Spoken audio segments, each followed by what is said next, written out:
Bonjour à tous, on se retrouve pour une petite position de finale. Pas de finale, pas d'étude cette fois, pas de calcul trop précis non plus, bien que quand même il faut réussir à calculer un petit peu.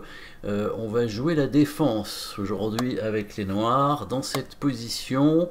Les noirs qui ont une position inférieure, une finale inférieure à cause du cavalier très bien placé hein, sur la sixième rangée, même en finale, un cavalier sur la sixième rangée peut être extrêmement puissant, protégé par le pion. Alors ce pion est attaqué par la tour, mais le cavalier attaque lui-même le fou.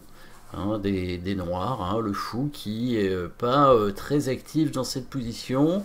On peut dire que c'est le mauvais fou puisque les pions noirs sont un petit peu fixés sur case blanche ici, donc la case de la couleur du fou en fait. Hein. Bien que évidemment dans cette finale le fou puisse passer devant ses pions, malgré tout les pions blancs sont pour la majorité sur case noire, donc le fou est pas très actif.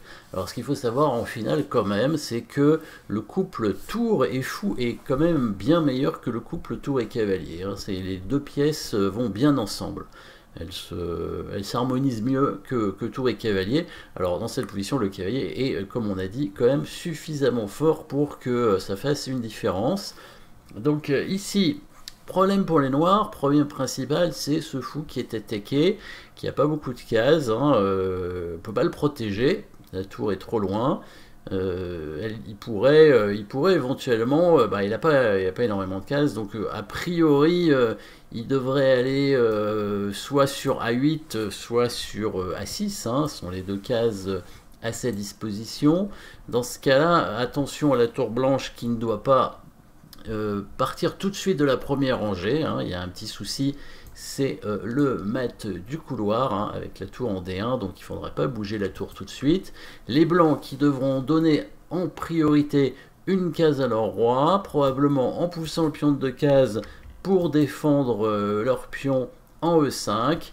Et le but sera par la suite de monter leur tour sur la case C7 en vue d'attaquer à la fois le pion A7 et le pion F7 et le pion A7. Hein.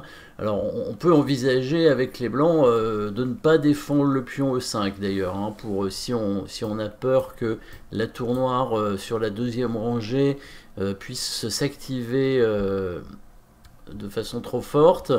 On pourrait permettre au roi par exemple de venir se cacher hein, en jouant le petit coup H3.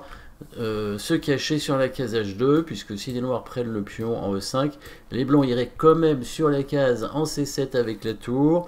Le pion F7 est indéfendable et cloué, hein. Très important, c'est qu'il ne peut pas avancer, il est fixé, donc les blancs gagneraient à coup sûr ce pion, et du coup gagneraient l'autre aussi, hein, puisque ce pion serait pris, étant donné qu'il ne peut pas avancer non plus, hein, et en passage on attaquerait le fou.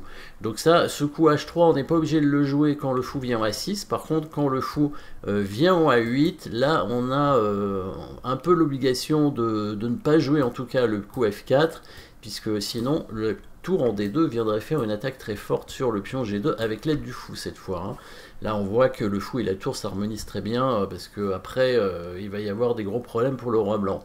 Donc ici en fait les blancs pourraient par exemple avancer le pion d'une case hein, en F3 ou bien faire le coup qu'on a dit tout à l'heure H3 hein, qui est tout à fait envisageable aussi.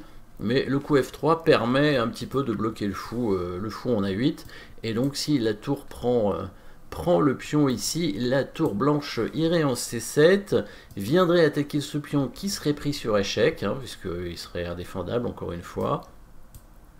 Et après, la tour blanche reviendrait prendre l'autre pion pour attaquer le fou au passage. Hein. Si jamais ce pion s'avance, les blancs qui pourraient envisager de prendre le pion F7 avec le cavalier aussi, hein, pour attaquer la tour et faire une attaque à la découverte. Position difficile donc pour les noirs ici, qui n'arrivent pas à se sortir de cette attaque du cavalier et de la tour. Et pourtant, les noirs ont une façon de jouer relativement simple. Enfin, simple, il faut quand même le trouver, hein, c'est pas si évident. mais en tout cas, ils vont réussir alors ils vont pas obtenir une position avec un avantage, mais ils vont réussir à obtenir une position égale.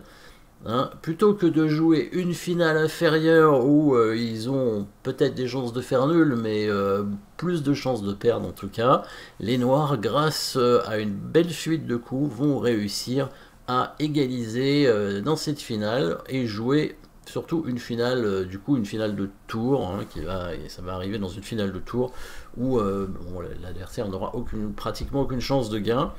Donc si vous n'avez pas encore mis la pause, évidemment vous pouvez la mettre pour essayer de trouver le bon coup avec les noirs. On a parlé du mat du couloir, bien évidemment. Donc la tour blanche, en fait, ne peut pas bouger pour l'instant de la première rangée. Et il y a un petit thème tactique que les noirs vont pouvoir réaliser ici. En fait, quand le cavalier va prendre le fou, eh ben, il va plus avoir de cases. Les noirs vont en fait bloquer le cavalier et venir l'attaquer. Regardez, la tour ici qui prend le pion tout de suite, en fait. On laisse le fou en prise. Donc là, les blancs qui ne peuvent pas faire leur attaque sur le pion, hein, puisque la tour doit rester en défense sur la première rangée. L'idée des noirs ici, en fait, c'est de venir bloquer le cavalier. Hein. Même si les blancs ne prennent pas le fou tout de suite et avancent le pion, les noirs pourront quand même le faire. Donc si les blancs prennent le fou, c'est quand même le coup principal, évidemment, ici.